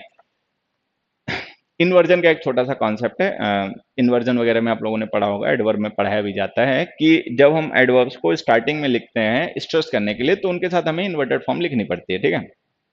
इन्वर्जन का कॉन्सेप्ट है, और हमने उसको शायद मतलब यूट्यूब पे पता नहीं मैंने उसको डिस्कस किया किसी वीडियो में या नहीं किया, लेकिन बाकी सारे बच्चे हमारे जानते होंगे, फंडामेंटल्स भी जिन्होंने पढ़ा वो सब जानते होंगे कि जब हम एडवर्ब्स ऑफ प्लेस को सेंटेंस के स्टार्टिंग में लिख देते हैं तो हम वहाँ पर इन्वर्टेड फॉर्म यूज करते हैं जिसमें वर्ब और हेल्पिंग और जो भी होती हैं वो सब्जेक्ट से पहले लिखी जाती हैं, ठीक है। तो ये जो हमने देयर इज द डॉग लिखा है ना बेटा, इसमें ये देयर इंट्रोडक्टिव सब्जेक्ट नहीं है, ये देयर एडवर्ब ऑफ प्लेस है, और is the dog inverted form में लिखा गया सब्जेक्ट और वर्ब का सीक्वेंस है। उसी तरीके से योर फोन इज देयर जो है इसमें भी यही काम हुआ है, इसमें भी ये जो हमने देयर यूज किया है ये एडवर्ब ऑफ प्लेस है। चलिए मैं एक एग्जांपल से और ये बात समझाता हूँ। देखो there is a very famous temple in, क्या लिख दें, मथुरा। एक ही लिख दिया मैंने। और एक और सेंटेंस देखो, देयर इज द टेम्पल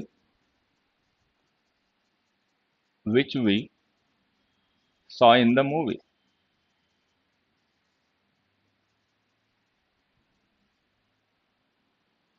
ठीक है, ये चलो दो एग्जांपल्स और लिख देता हूँ। एक थर्ड एग्जांपल यहाँ लिख देता हूँ। There are there are no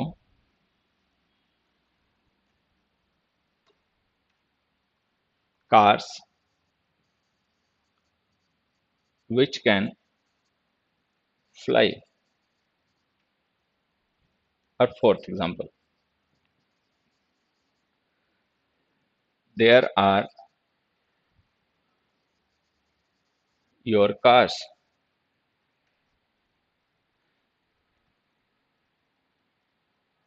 across the road।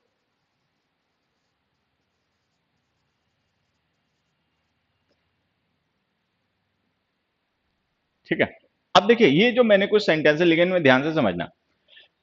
There, there, there, there, ये लिख दिया। लेकिन अब ध्यान देना, ये जो हमने देयर लिखा है ना, ये हमारा इंट्रोडक्टिव सब्जेक्ट है। There is a very famous temple in Mathura. तो ये जो very famous temple in Mathura हमने लिखा ना, इसका देखो आर्टिकल ए लिख रखा है, तो इसका मतलब ये हम अभी इंडेफिनिट है हमारे लिसनर के लिए फेमस टेम्पल। ठीक है, तो हम उसको फेमस टेम्पल के बारे में जानकारी दे रहे हैं। तो अ वेरी फेमस टेम्पल जो है ना, ये न्यू इन्फॉर्मेशन है जो अपने लिसनर को शेयर करना चाहते हैं। ठीक है, तो इसको हमने प्रेडिकेट में शिफ्ट कर दिया, क्योंकि वो प्रेडिकेट में शिफ्ट कर दिया गया, तो इसीलिए इसके लिए इंट्रोडक्टिव सब्जेक्ट हमने देयर यूज कर दिया, ये रहा। तो ये देयर इंट्रोडक्टिव सब्जेक्ट है।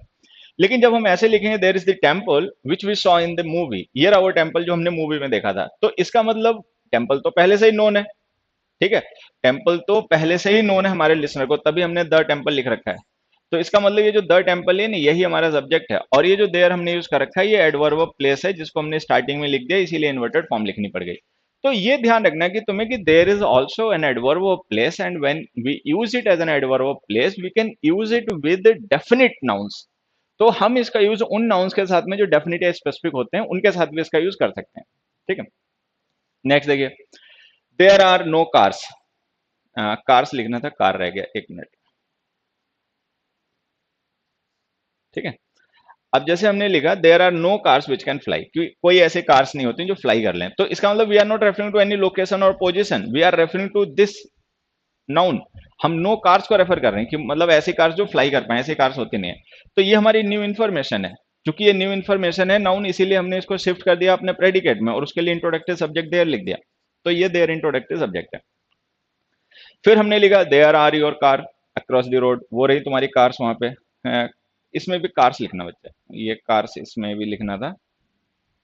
मान लो किसी पर्सन की दो या तीन कार हैं, वो कहाँ है हमें ये बताना है, तो हमने ऐसे लिख दिया। ठीक है, अब जैसे हमने लिखा there are your cars across the road, अब ये जो योर कार्स लिखा ना, तो कार्स की आइडेंटिटी तो डेफिनेट है, तो इसका मतलब ये सब्जेक्ट है।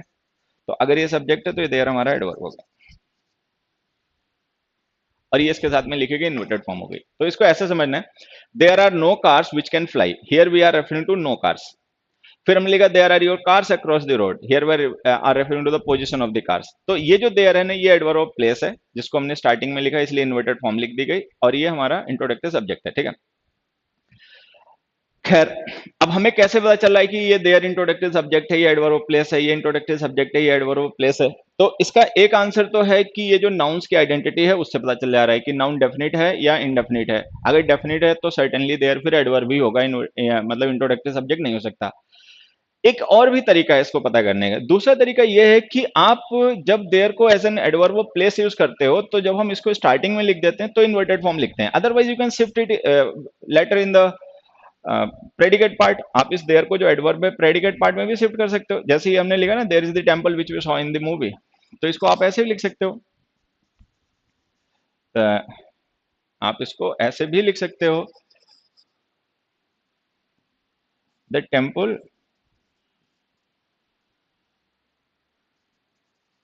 विच we saw in the movie is there.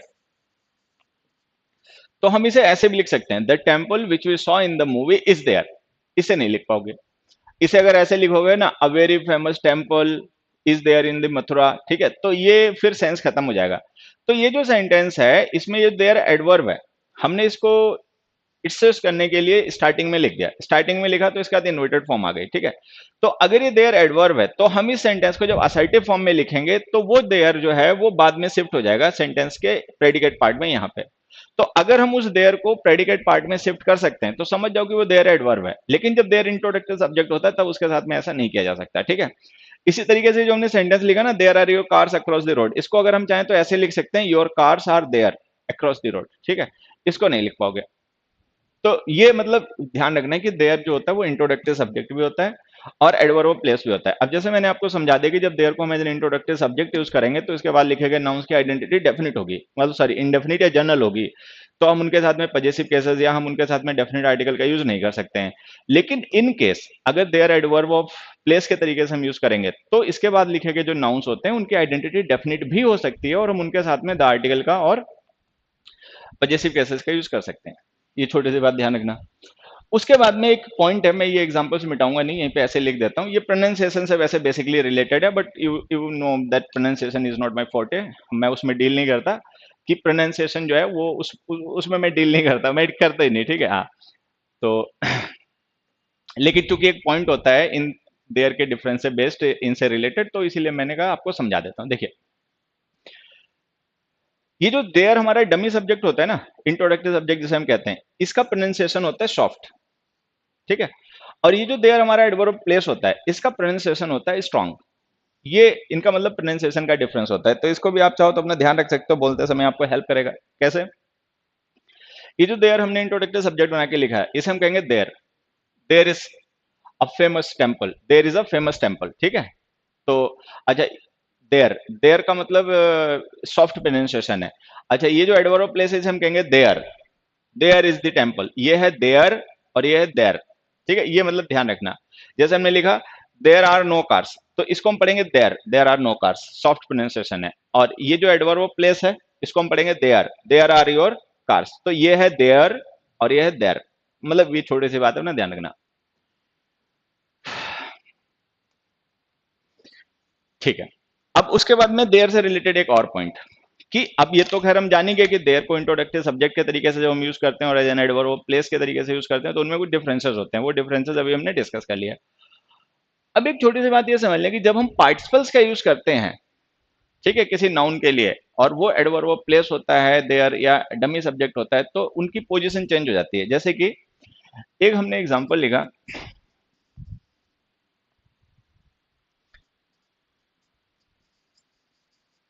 There is a book line on the table, ठीक है। दूसरा हमने लिखा there is lying a book on the table. अब जैसे अगर हम इन दोनों एग्जांपल्स की बात करें तो इसमें कई बार क्या क्या होता है कि कुछ टीचर्स रहते हैं, मतलब या कुछ बच्चे होते हैं, या जो भी कह लो, बच्चे टीचर है टीचर बच्चे एक ही बात है, ठीक है। हाँ, कई बार टीचर भी बच्चे बन जाते हैं, कई बार बच्चे भी टीचर बन जाते हैं, ऐसा रहता है। तो उसको ना, इसको लोग गलत बढ़ा देते हैं बच्चों को। मतलब एक दो बच्चे मुझसे ही कह चुके हैं क्लास में पढ़ाते टाइम कि सर ये जो हमने there is lying a book on the table लिखा है ये गलत है और इसको ऐसे लिखना चाहिए there is a book lying on the table. अच्छा, अब बच्चों को क्या बेचारे को पता, उसको तो ये भी नहीं पता कि कौन सा देयर इनमें से कौन सा है कौन सा नहीं, उसको तो बस किसी ने बता दिया कि there is a book lying सही होता है, there is lying a book गलत होता है, ठीक है। बच्चे तो बच्चे बेचारे याद कर लेते हैं, वो सोचते हैं गुरुजी बता रहे हैं तो सोच समझ के कुछ कह रहे होंगे। अच्छा, गुरुजी खुद ही याद करके बता रहे हैं, उनको तो खुद ही नहीं समझ में आया रहा होगा, ठीक है। तो मैं आपको बताता हूँ ऐसा होता नहीं है, इट डिपेंड्स। मतलब थोड़ा सा इंग्लिश को याद कर लेना आसान होता है लेकिन इंग्लिश को समझना समझाना डिफिकल्ट होता है, दैट टेक्स हार्ड वर्क, उसमें बड़ी मेहनत की जरूरत पड़ती है and devotion dedication and lots of thing, ठीक है। खैर, तो मैं आपसे कह रहे थे दोनों सही है। अब दोनों सही है, ये जो हम पार्टिसिपल यूज कर रहे हैं, आप चाहो इसको लाइन को मेन वर्ब भी कह सकते हो, बाकी वर्ब की आईएनजी फॉर्म जो होती है वो पार्टिसिपल तो होती है, ठीक है। तो अब इसकी पोजीशन आपको ध्यान रखनी है। देखो ये दोनों सही है, ये जो देयर हमने लिखा है ना, ये है हमारा सब्जेक्ट, और ये जो देयर हमने लिखा है ये है हमारा एडवर्ब, ठीक।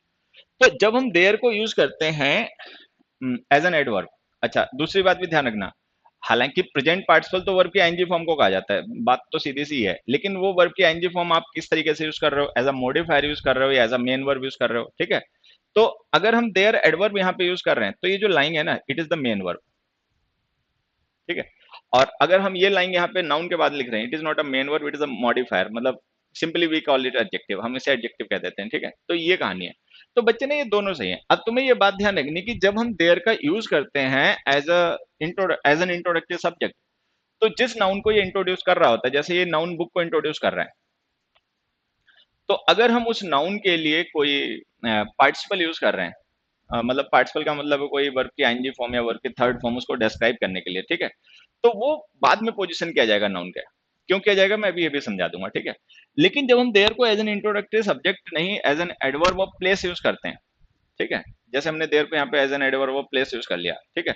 तो अगर वो एडवर्ब ऑफ प्लेस जो हमने यूज किया है उसका जो सब्जेक्ट है, जैसे यहाँ पे बुक सब्जेक्ट है, तो हमें उसके बाद इन्वर्टेड फॉर्म लिखनी पड़ेगी। अच्छा, जब एडवर्ब ऑफ प्लेस को हम स्टार्टिंग में लिखते हैं सेंटेंस के, तो जो हम इन्वर्टेड फॉर्म लिखते हैं उस इन्वर्टेड फॉर्म में वर्ब और हेल्पिंग वर्ब दोनों ही सब्जेक्ट से पहले लिखी जाती हैं, ठीक है। तो ये इज हो गई हेल्पिंग वर्ब, लाइंग हो गई मेन वर्ब कॉन्टिन्यूअस टेंस की, और ये दोनों ही सब्जेक्ट से पहले आ जाएंगी। तो ये तुम्हें ध्यान रखना है कि जब हम देयर को यूज करते हैं एज एन इंट्रोडक्टरी सब्जेक्ट, जब हम देयर को यूज करते हैं as an adverb of place, तो उसमें जो वर्ब की आईएनजी फॉर्म्स और वर्ब की थर्ड फॉर्म्स होते हैं जिन्हें हम यहाँ पे पार्टिसिपल्स कह रहे हैं, उनकी पोजीशन डिफर करती है। अगर हम देयर को यूज कर रहे हैं एज एन इंट्रोडक्टरी सब्जेक्ट तो पार्टिसिपल्स नाउन के बाद पोजीशन किए जाएंगे, लेकिन अगर हम देयर को यूज कर रहे हैं as an adverb of place, ठीक है, तो अगर वो मेन वर्ब वर्ब की जो थर्ड फॉर्म है वो पैसिव की मेन वर्ब हो, या वर्ब की आईएनजी फॉर्म जो है वो कॉन्टिन्यूअस टेंस की मेन वर्ब हो, तो आप उसको सब्जेक्ट से पहले लिखोगे, बाद में मत लिख देना, क्योंकि जब हम एडवर्ब ऑफ प्लेस के साथ में इन्वर्जन लिखते हैं तो उस इन्वर्जन में वर्ब और हेल्पिंग और दोनों ही सब्जेक्ट से पहले लिखी जाती हैं। तो ये दोनों ही सही है, वो देयर इंट्रोडक्टरी सब्जेक्ट है और ये देयर हमारा एडवर्ब ऑफ प्लेस है। अच्छा, ऐसे कैसे पॉसिबल हुआ मैं आपको समझाता हूँ, देखो, या एक एग्जाम्पल, एक काम और करता हूँ, एक एग्जाम्पल और लिख देता हूँ, फिर समझना, फिर जल्दी अपने आप ही समझ में आ जाएगा। मैं एक थर्ड एग्जाम्पल भी यहाँ पे लिख देता हूँ। There is the book lying on the table, ठीक है। दूसरा मैंने लिख दिया there is lying the book on the table, ठीक है, ऐसे। अब यहां पे ध्यान से समझना कहानी क्या है। यहां तो हमने लिखा आ बुक, तो मतलब बुक की आइडेंटिटी इंडेफिनिट है। तो अगर बुक नाउन की आइडेंटिटी, देखिए जब हम देयर इंट्रोडक्टिव सब्जेक्ट यूज करते हैं तब तो वहां पे नाउन की आइडेंटिटी हमेशा ही इंडेफिनिट होती है, ठीक है।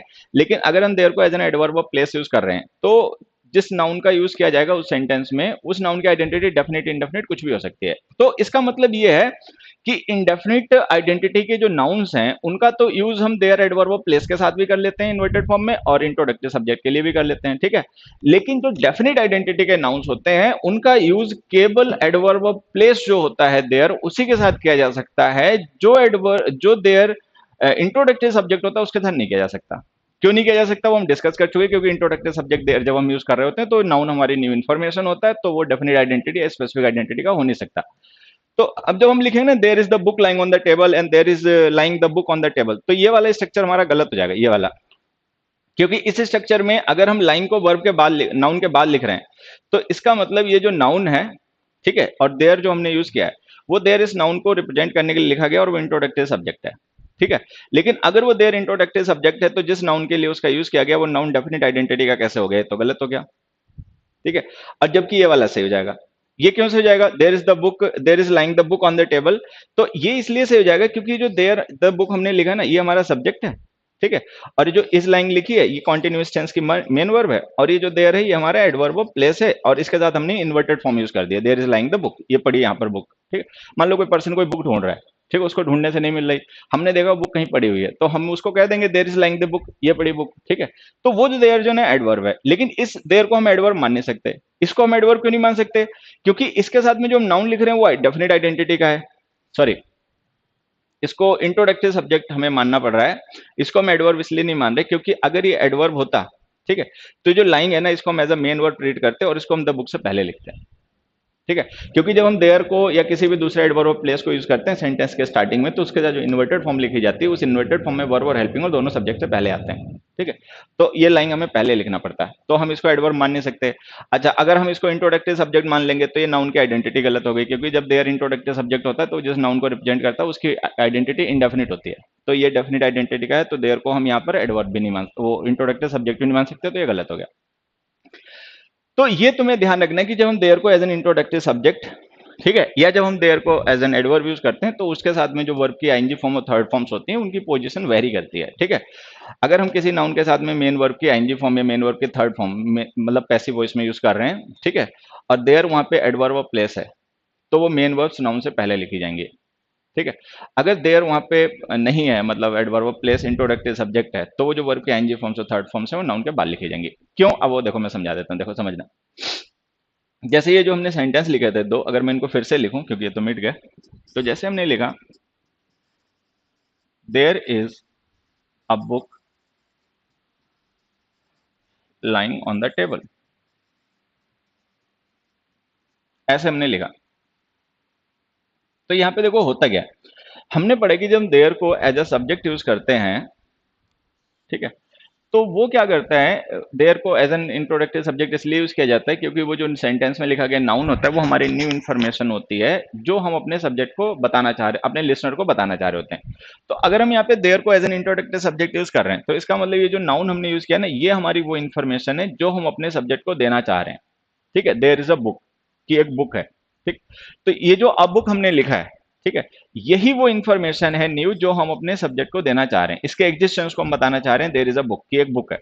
अब मान लो वो जो बुक है जो इंडेफिनिट आइडेंटिटी की है जिसके बारे में हम बात कर रहे हैं, वो कौन से टाइप की, अगर हमें उसके साथ में मॉडिफायर भी लिखना हो भाई, ठीक है, तो हम उसको ऐसे लिख देंगे लाइंग ऑन द टेबल। ये जो एक्चुअल में लाइंग ऑन द टेबल लिखा है ना, ये एक रिड्यूस्ड रिलेटिव क्लॉज है, ये एक रिड्यूस्ड रिलेटिव क्लॉज है। मैं जो कह रहा हूं उसको आप ऐसे समझ पाएंगे, which is lying on the table, ऐसे लिख सकते हैं, which is lying on the table, ऐसे लिख सकते हैं। तो ये जो है ना, ये सेकेंडरी इंफॉर्मेशन है, प्राइमरी इंफॉर्मेशन ये बुक है। तो इसीलिए जो पार्टिसिपल्स होते हैं ना, वो हम बाद में शिफ्ट कर देते हैं, जब हम देयर को as an introductive subject use करते हैं किसी नाउन को इंट्रोड्यूस करने के लिए जिसकी आइडेंटिटी इंडेफिनिट हो। इन केस अगर उस नाउन के साथ में कोई पार्टिसिपल वगैरह हमने यूज किया उसको मॉडिफाई करने के लिए, तो वो पोस्ट पोजीशन किया जाएगा, उसके बाद में लिखा जाएगा, पहले नहीं लिखा जाएगा, ये ध्यान रखना है, ठीक। एक एग्जांपल से और बता देते हैं, क्योंकि हमें नाउन को ही स्ट्रेस करना होता है, वही हमारी न्यू इन्फॉर्मेशन होती है, तो अगर उसके कोई मॉडिफायर्स वगैरह हैं तो उनको बाद में लिख देते हैं। जैसे मैंने एक सेंटेंस लिखा, सम, नहीं नहीं नहीं नहीं, देयर के साथ लिखना है, there were some innocent people killed in the clash, ठीक है। या दूसरा हमने लिखा, there were killed some innocent people, innocent people in the clash.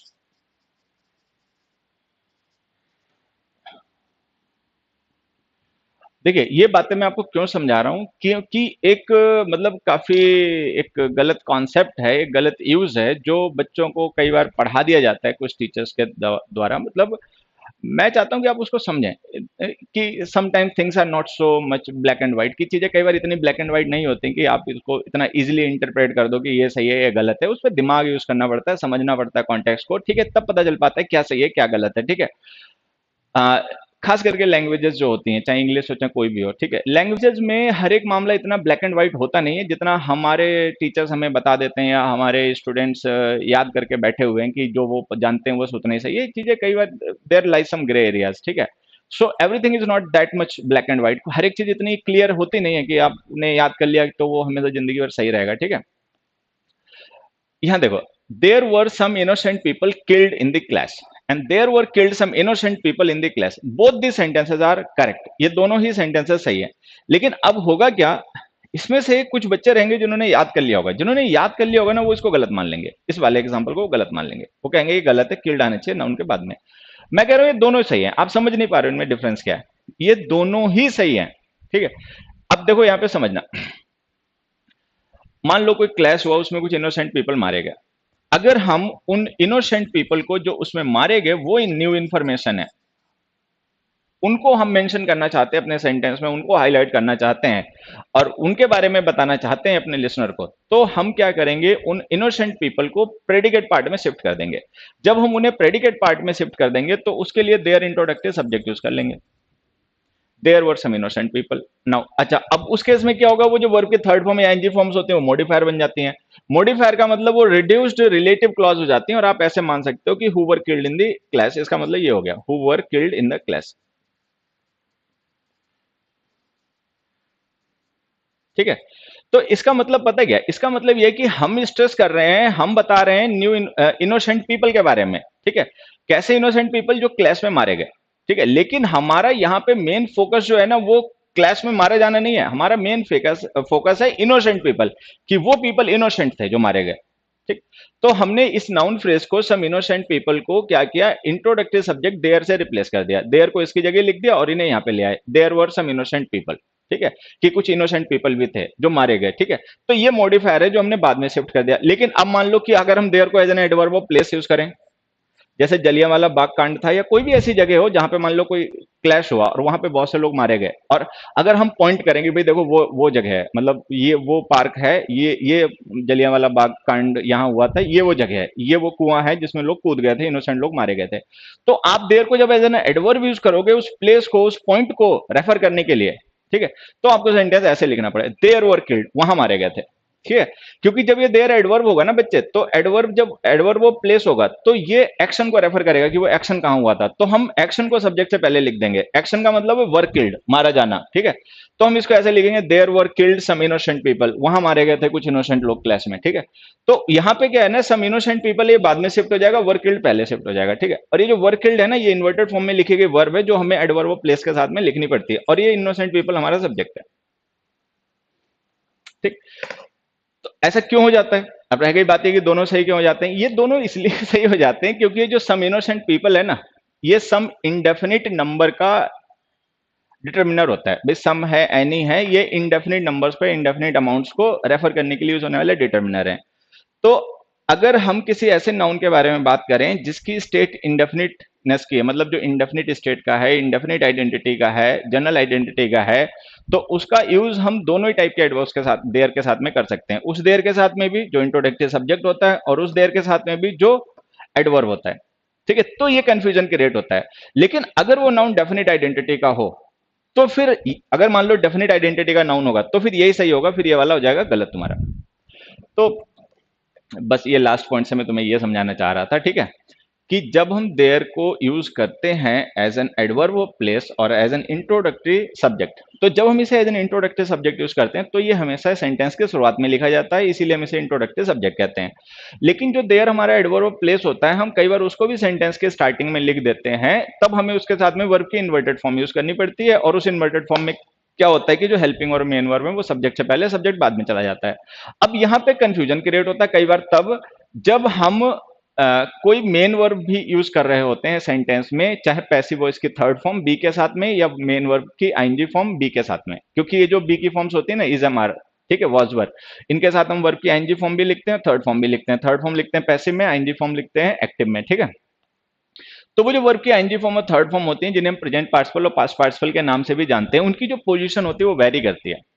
अगर देयर एडवर्ब ऑफ प्लेस है तो वो जो वर्ब की थर्ड फॉर्म या आईएनजी फॉर्म है वो नाउन से पहले आपको लिखनी है, ठीक है। अगर देयर हमारा वहां पे इंट्रोडक्टरी सब्जेक्ट है तो आपको फिर नाउन के बाद में लिखनी है, ठीक है। क्योंकि वो नाउन का मॉडिफायर होता है, तो पहले नाउन हमारी न्यू इन्फॉर्मेशन होती है, पहले हम उसको लिखते हैं, बाद में मॉडिफायर लिखते हैं, ये कहानी है, ठीक है। तो खैर, तो जैसा कि मैंने आपको स्टार्टिंग में बता दिया था कि दो इंट्रोडक्टिव सब्जेक्ट्स होते हैं, एक देयर होता है, एक इट होता है। देयर के यूजेस कम होते हैं, लेस कॉम्प्लिकेटेड होते हैं, फ्यूअर होते हैं, तो उसको हमने इसलिए पहले डिस्कस कर लिया और ये ओवर हो गया। अब बच गया इट को भी हम डिस्कस कर लेंगे किसी दूसरे वीडियो में या फिर कभी और, ठीक है। अभी तुम्हें क्या करना है, ये जो पढ़ाया गया इसको अपना अच्छे से समझना, सीखना, रिवाइज करना है। उसके बाद में ये वीडियो मैंने लाइव नहीं लिया यूट्यूब पे। वजह क्या है कि जब मैं लाइव वीडियो लेता हूं तो मुझे लगता है कि बहुत ज़्यादा टाइम मैं लगा देता हूं बातों को डिस्कस करने में, कि मुझे बहुत टाइम लग जाता है डिस्कस करने में। अच्छा, यूट्यूब वगैरह पे जैसा कि आप लोग जानते हैं कि यूट्यूब का ट्रेंड वगैरह क्या है कि भाई आपको अगर कोई मतलब वीडियो वगैरह बनाना है तो 20-30 मिनट का ही बनाना चाहिए, उससे ज़्यादा का नहीं बनाना चाहिए, ठीक है। लेकिन अब मेरे जैसे पर्सन से बात खत्म नहीं हो पाती 20-30 मिनट में, ठीक है। तो इसीलिए मैंने आज इसको ना लाइव के बजाय अपने स्टूडियो में रिकॉर्ड कर लिया कि बाद में अपलोड कर दूंगा। खैर, अब कहानी क्या है कि ये रिकॉर्ड करते करते भी मुझे लगता है काफी टाइम हो गया है, ठीक है। तो इसको अपना देखना, एंजॉय करना, और उसके बाद में ये इंट्रोडक्टिव सब्जेक्ट्स का कॉन्सेप्ट कैसा लगा, कैसा नहीं लगा, ये अपना कमेंट में एक बार बताना, ठीक है। कमेंट करके बताना कैसा लगा ये देर का यूजेस और ये जो सब आज हमने डिस्कस किए। फिर उसके बाद में फिर मैं इट की तैयारी करता हूँ, मतलब तैयारी है उसकी, किसी दिन वीडियो बनाना पड़ेगा, या तो लाइव टाइम में डिस्कस करेंगे या रिकॉर्ड करेंगे, ठीक है। तो क्या कर सकते हैं, ठीक है। हाँ, ये एक एक छोटी सी बात, ये व्हाट्सअप नंबर है मेरे टच में रहने के लिए, 9891991959, ठीक है। कॉल्स ना करें, कॉल्स इरिटेट मी, ठीक है। कॉल्स, पहली बात तो ये व्हाट्सअप कॉल्स ना करें, क्योंकि ये व्हाट्सअप मेरे फोन में है, तो व्हाट्सअप कॉल करोगे तो मेरे फोन पे आ जाएगी, मैं नंबर कर दूंगा ब्लॉक, जिससे भी व्हाट्सअप कॉल आएगी मैं ब्लॉक कर देता हूँ, ठीक है। तो आप व्हाट्सअप मैसेज करें जितने चाहे करें, ठीक है। कॉल करनी है तो कॉल के लिए नंबर सुमित के पास रहता है, ठीक है। बैच से रिलेटेड या कुछ और पूछना है तो उससे पूछ लें, ठीक है। और कोई बात ऐसी है जो तुम्हें लगता नहीं मुझसे ही पूछनी है तो फिर व्हाट्सएप पे पूछें, बट कॉल ना करें, मतलब कॉल से इरिटेट में, ठीक है। मुझे फोन पे बात करना अच्छा नहीं लगता, तो वो मुझे इरिटेट करती हैं। ये नंबर है पूरा, देख लेना, ठीक है। बाकी चलिए, बढ़िया है, अपने टच में रहो, एंजॉय करो, इंग्लिश को सीखते रहो, बढ़ते रहो, सिखाते रहो, ठीक है। So thank you everybody, bye. बहुत अच्छा लगा तुम लोगों के साथ में। See you soon again, thank you.